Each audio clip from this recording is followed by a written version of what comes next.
G'day, welcome to another episode of Creative Revamp. Good news, the wife is out with the kid on a play date and she took my keys, wallet and phone, so I've literally got no reason not to do some work on the car. That's it. Alright, so in the last episode I got the freeze plugs in. I'm pretty comfortable, pretty confident with that. And today I thought I might attack the fuel pump. Let me spin this around. Fuel pump out and replace it with the new edelbrock one that I've got. And while I'm on fueling, I'll give that a rebuild. See how we go. I didn't realise this actually has a spacer on the bottom of it. There you go. Right, let's get started. Alright, so I've been told there's not a lot of fancy work that is required to get the fuel pump off, but when putting it back on you should probably use some assembly lube or something on the actuating arm for the fuel pump.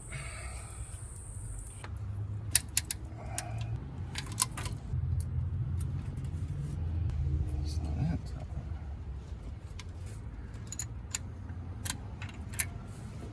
3/8 hex drive doesn't seem to want to go over these fancy bloody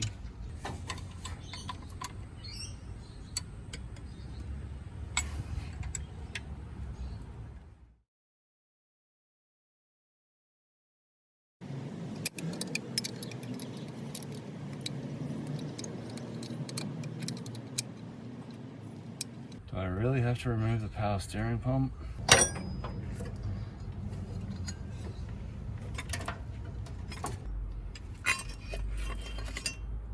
Wouldn't you know it? Starred 3/8. You should be right to go.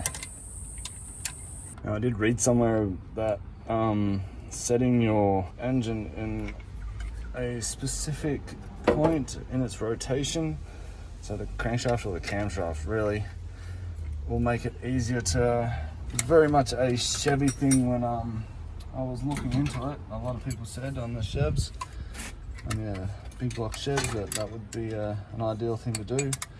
Couldn't really find anything on a Ford big block to say to do the same thing. Sounds plausible considering there's either a cam load there that is designed to pump your fuel pump.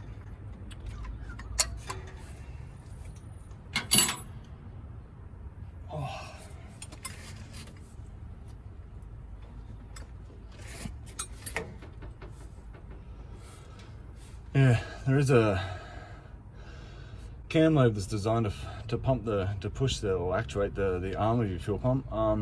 If that's the case, if I need to do that, I will. Alright, let's get under this car and remove these fuel lines.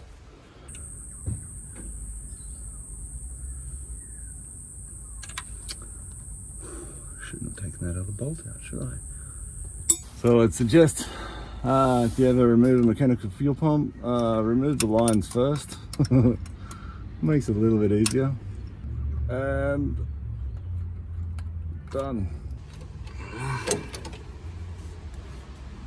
Alright.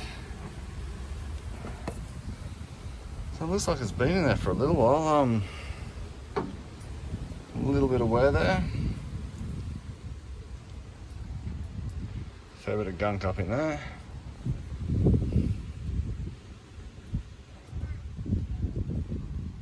Bent. I wonder if that'll have anything to do with it. And a bit of gasket there. I'm pretty sure I've got another gasket. It's been so long since I've looked in that box that I wouldn't know. Let's go and check it out. Oh, it's like 35 degrees and 110% humidity here today. 35 degrees is about right. The percentage humidity, it's not right. It's not that hot, but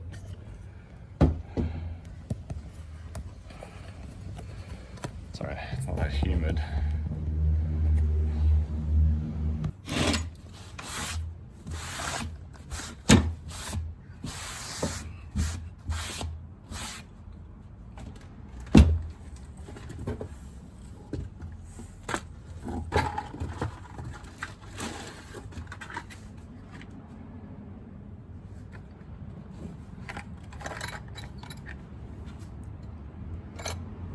floats. Won't need them. Edelbrock pump, we'll need that. Fuel hose fittings, that could be wrong. That gets closer to being right. And I think it comes with some. So look.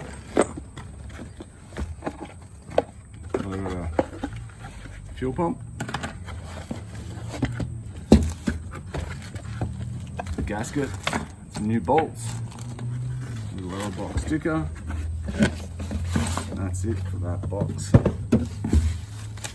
So,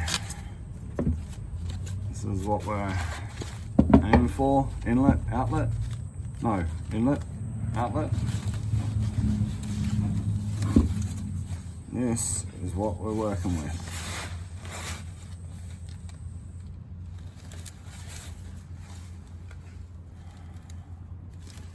I'm not exactly sure which one's the inlet and which one's the outlet. I'm gonna say that's potentially the inlet there. So these are sticking right out this way. So if they're going in like that, these boys need to be around this way a bit more. So then they're in the same position as, you can see there, they're oriented in the same position. The inlet and outlet ports here need to be brought around. And there are instructions in here, and we'll have a quick look. Installation instructions. Right, so with this edelbrock pump, we can actually undo these 6 screws and rotate it. And there you go, in and out. It actually says it on the, yeah, in, out. It actually says it there for you. No guessing, that's good. Wouldn't mind pulling that one apart to see what actually was going wrong with it. So my assumption, and I hate assumptions, is that, oh, inlet, I'll have to put one of these babies on it, or maybe one of these ones. I'm not sure yet. For the outlet, the expectation is that fitting that is already there should fit. We'll see how we go. Ideally, I'd like to put AN fittings in this and run those, but don't have the time at the moment. Something I'll be able to change when I'm in there later. I'm having a look at this later. So we've got gasket, we've got gasket, we've got hoses, so we've got gaskets, we've got nuts and bolts.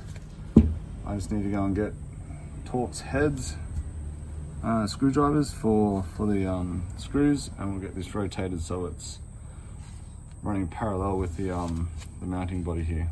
So it's running in line with it there. Right.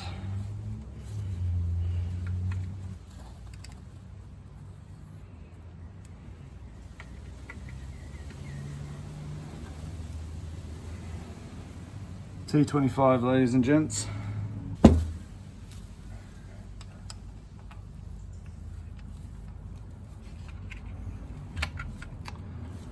so they're tightened down pretty hard, actually. Might be able to get away with just doing this. Yeah, perfect.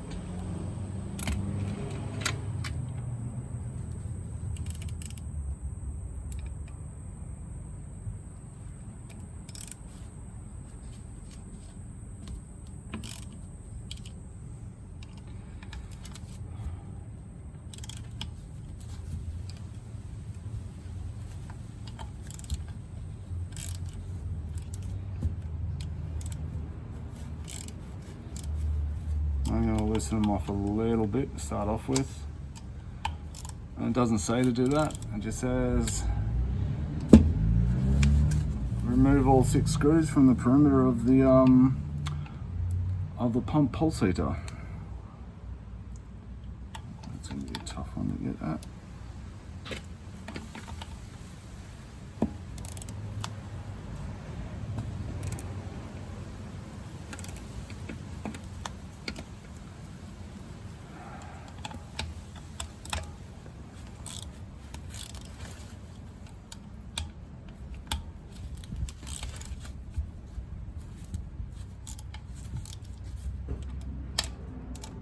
The only reason why I'm doing this is they're not screwed down tight, so it's probably not needed to loosen them off just gently one by one, but just a little bit, but it's better safe than sorry, right? Flathead screwdriver, give me a sec. There we go.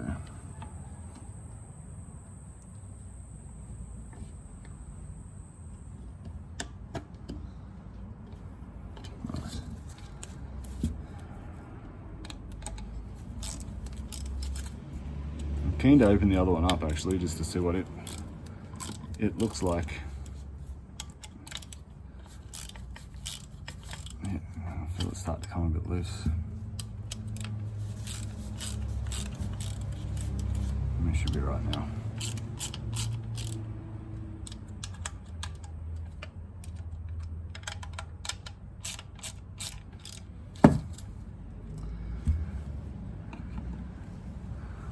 I have never ever done this before in my life. I've replaced mechanical fuel pumps. I think I said before, I used to do dirt oval track racing when I was a young kid. I kind of got a feel for engines and stuff back then when my dad was working lots. So if we broke a car, or broke the car, it was up to me to fix. So it was kind of my weekend hobby for a couple of years. So I did have to pull out the mechanical fuel pump a couple of times, but we weren't allowed to run anything else other than a mechanical fuel pump because the car had to remain relatively stock. And by that I mean the driveline. Had a full roll cage, not a panel straight. I'll find some pictures if I can.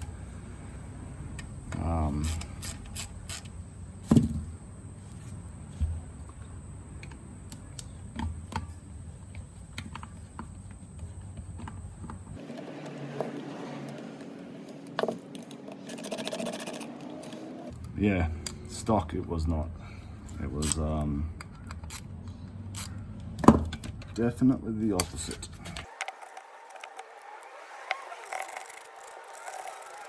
If I am doing this wrong, if anyone has done this plenty of times and saying, nah, doing it wrong, mate, you've screwed the pooch, then please let me know. As much as I think I know what I'm doing, I know that I don't have a lot of standard experience in this. So if any of you blokes out there have done a lot of this and want to set the record straight, I'm more than welcome to do so. There you go.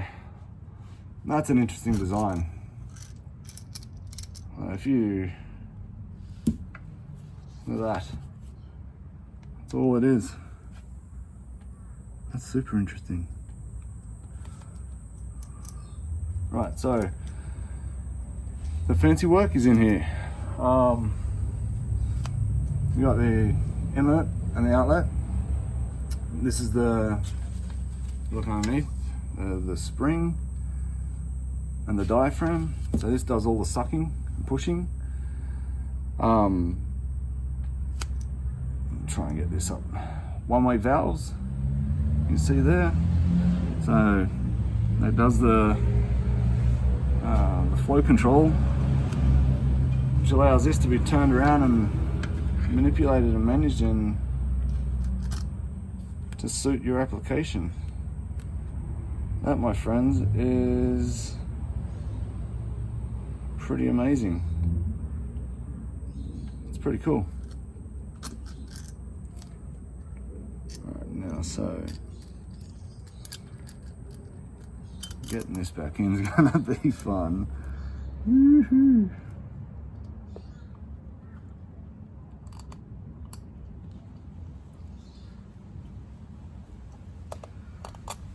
There's not a lot to it, hey?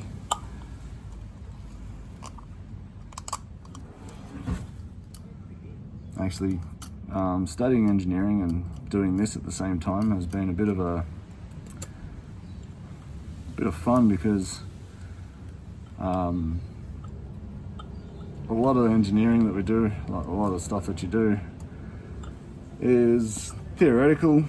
Like they talk about a pump and talk about the specifics of the pump. It's the way it's designed, specifically the way it's designed. They do talk a lot about efficiencies of pumps and how that works. That's about as good as it's going to get, I think.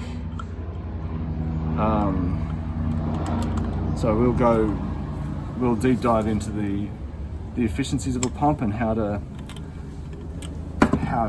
use that in the design of a system, but we definitely do not talk about like innovative design and how that would look or should look in a system. So to pull all this stuff apart and have a look at it while I'm doing this is pretty special.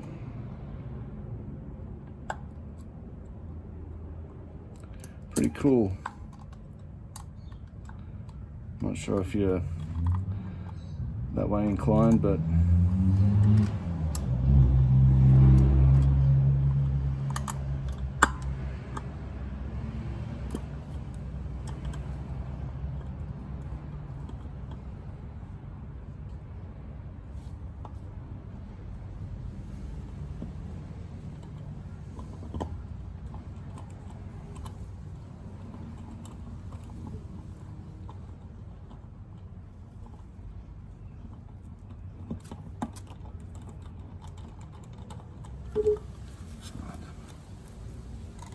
should hope the rest of these line up all right.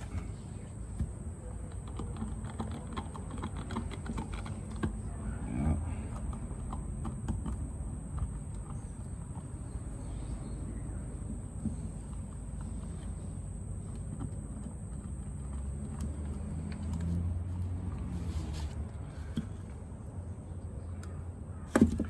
Make sure I don't pinch the diaphragm.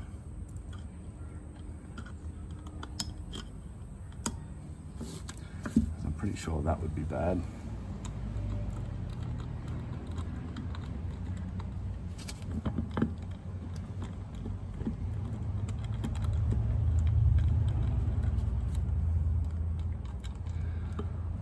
Shout out to Edelbrock and their fuel pump design.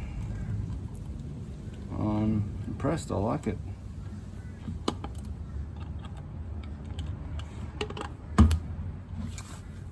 Over here.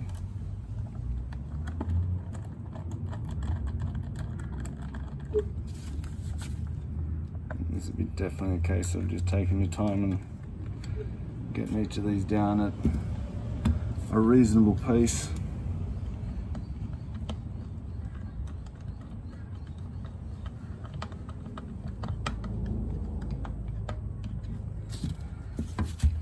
When I did first look at this and it did say that you could do this, I thought to myself, I'm not going to do that, because I'm sure I'll bugger something up and have to buy another one. But to be fair, if you're thinking about that or find it a little bit daunting, don't. This is an easy step.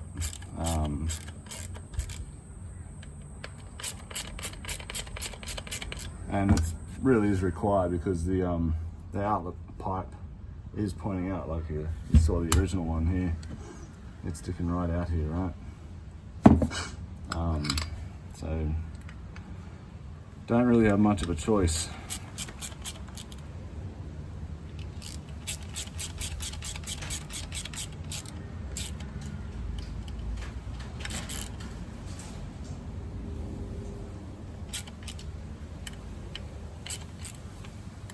I don't think we'll get her started today. Sorry, gents.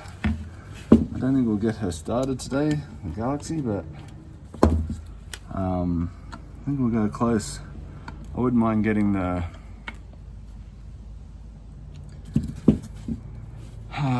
electric fan installed and get the choke and whatnot wired up before I try and start it again.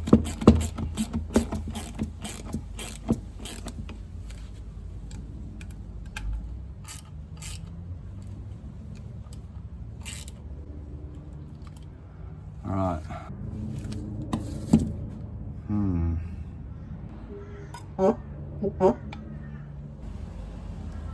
Don't think this is right.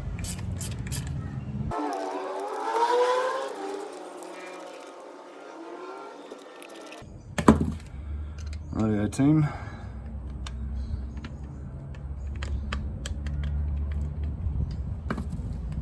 In case of read the manual before you actually finish off your work.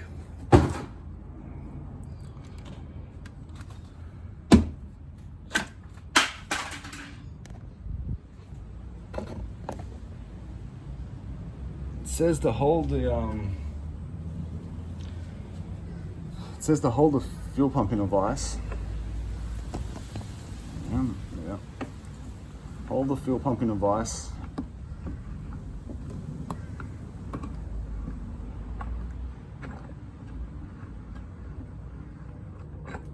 or similar thing. The only thing I have at the moment is a wood vise, because this rocker arm needs to be pulled all the way down to pull on the diaphragm before you screw this down properly. Make sure that you get proper function of the diaphragm that we just saw underneath. So give me a second, let me fix this up and we'll get back to it. So if you look close, where is it? Camera there. If you look up close, so I've got my lever, just a 12 socket, long socket, just to go over the end of it. If you look close, as you lift up,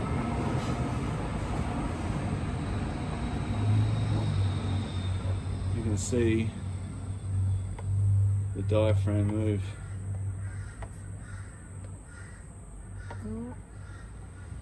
So, guessing that's what they're after. That's what you're looking to take the play out of while you're tightening this up. So if I do that.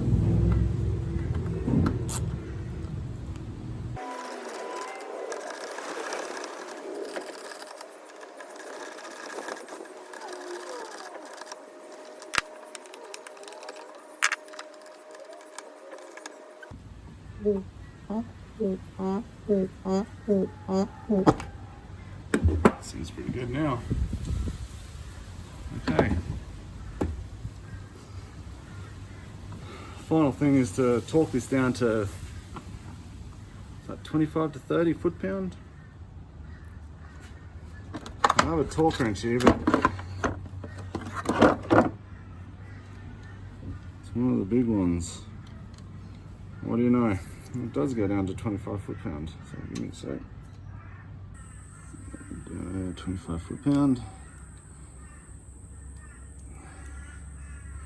Tighten that off. Now I have to go from a 1/4-inch drive, a 1/2-inch drive down to 1/4-inch drive. So that one, that one, that one. We've got our I'll set up.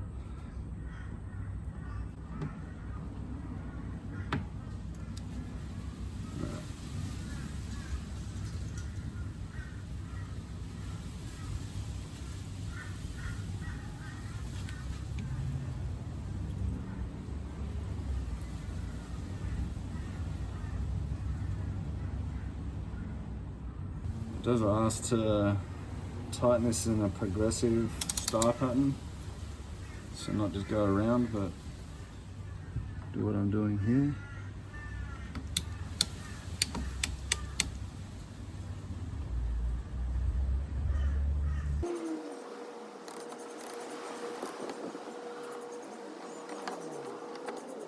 I'm gonna leave it at that because I feel if I keep going it's gonna break it.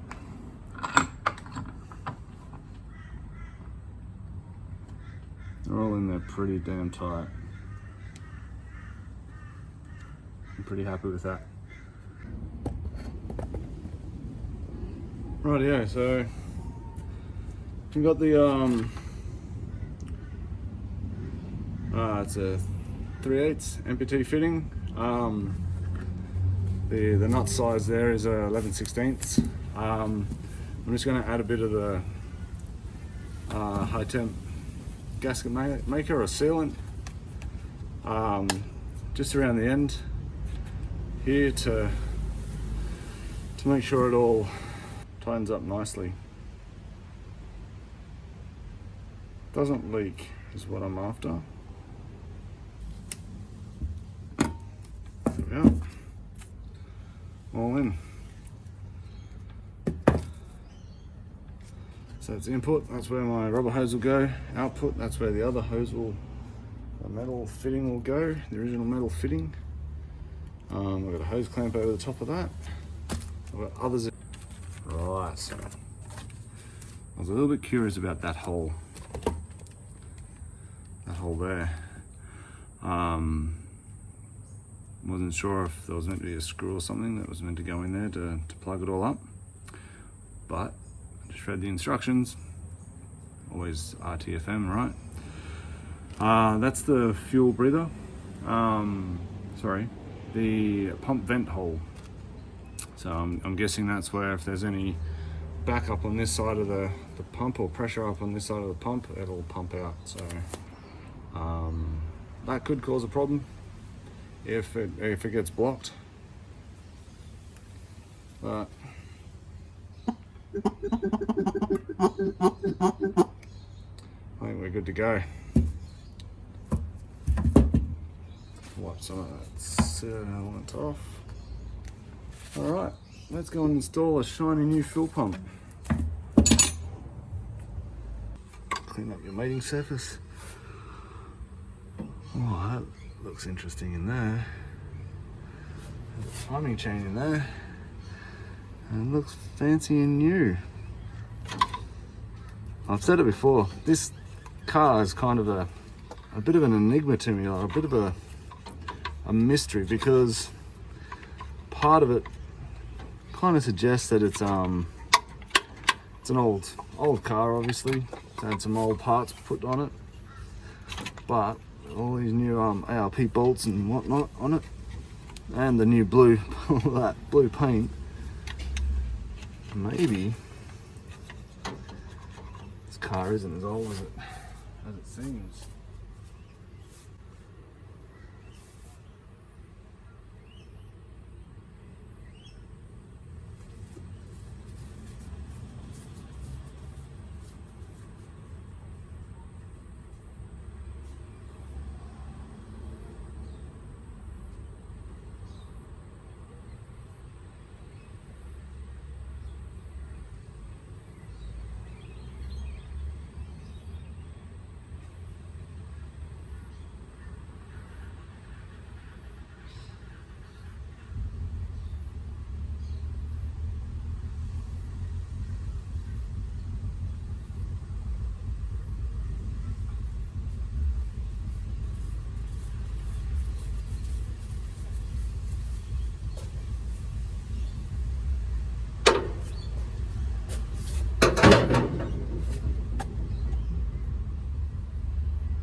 I'm just spraying some brake cleaner on this, not just to trying to get it to moisten a little bit, get a bit loose.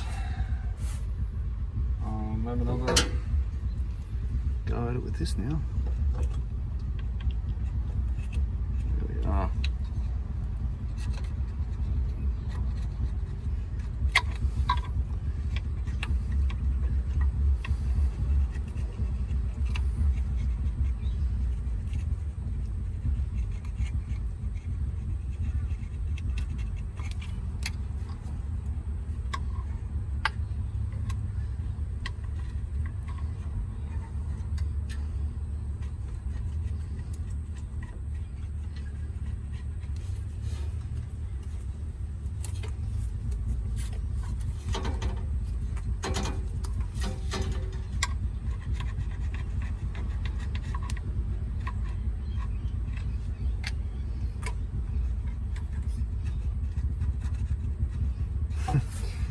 This scraper has been used for everything from scraping stuff to chiseling stuff off to everything.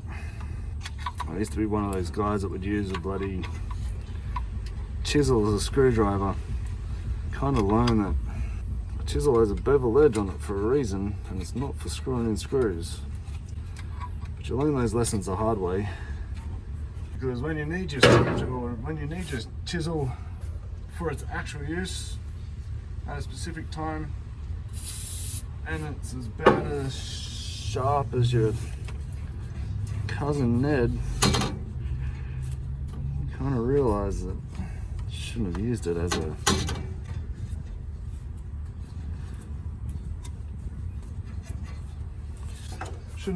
screwdriver. Alright. On the gasket though. I'm only wearing one glove today because Michael Jackson was a hero of mine. It's not true. Because I was using red sealant, and on the back of it says, can be absorbed through skin, do not use manually. Apparently this stuff, liquid sealant for the gaskets, is like cancer in a bowl. It smells great though. It smells a little bit like iodine and I don't know, whiskey. The guy that sold that to me, the parts store, said to me, do not get it on your skin. It's bloody toxic. But do we listen? I'm not sure about you guys. I try to take their advice on board, but sometimes the journey is just too exciting and you just kind of go, she'll be right, mate. Right, so there we are. Alright guys, so I just did put a little bit of thread sealant on the bolts, just for precautions really. I'm not exactly sure if this is going into water jacket or not, or what's going on. So can't hurt. It's just a little bit of protection. So I just put a little bit of oil on top of the arm, just so it's the thing that's going to get actuated, so it's going to get pushed on and whatnot. So just to be safe. One thing I haven't really taken into account is this edelbrock pump is definitely bigger than the stock item. So just trying to angle it down so it's underneath the actuating arm. Right, the actuator. I think it is because it's holding it up. Right, let's get these bolts in. Alright, my final tip for today is put the gasket on the pump side. Reason for that is the bolts are slightly larger than the gasket. And just then when I was trying to get it in, I couldn't get the bolts through the gasket and in place to actually the bolt in. Ah, son of a bitch. Dropped it.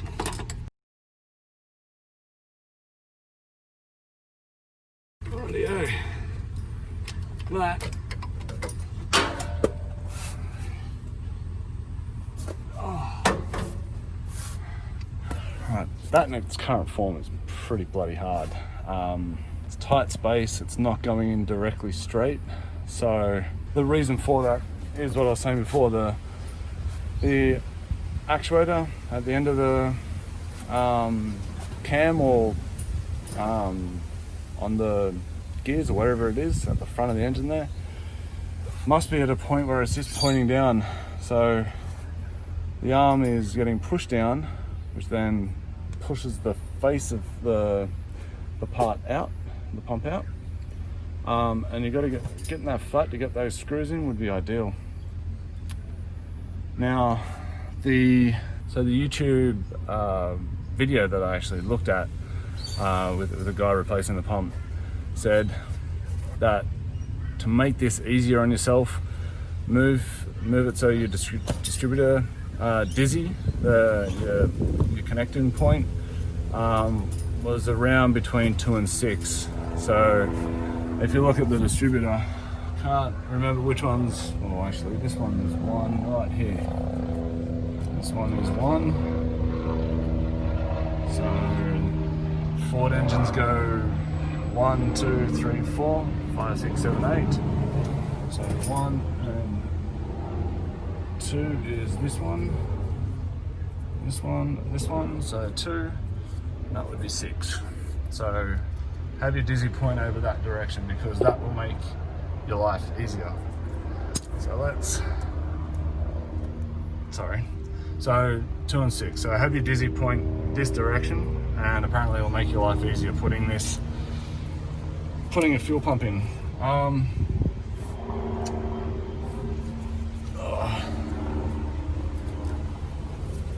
Nothing in life right now is easy. There we are. Which I'm not too far off by the looks of things. So the question is, am I able to reverse? Even bigger question is, do I have a socket big enough for this? Nope. Don't have a socket big enough for this.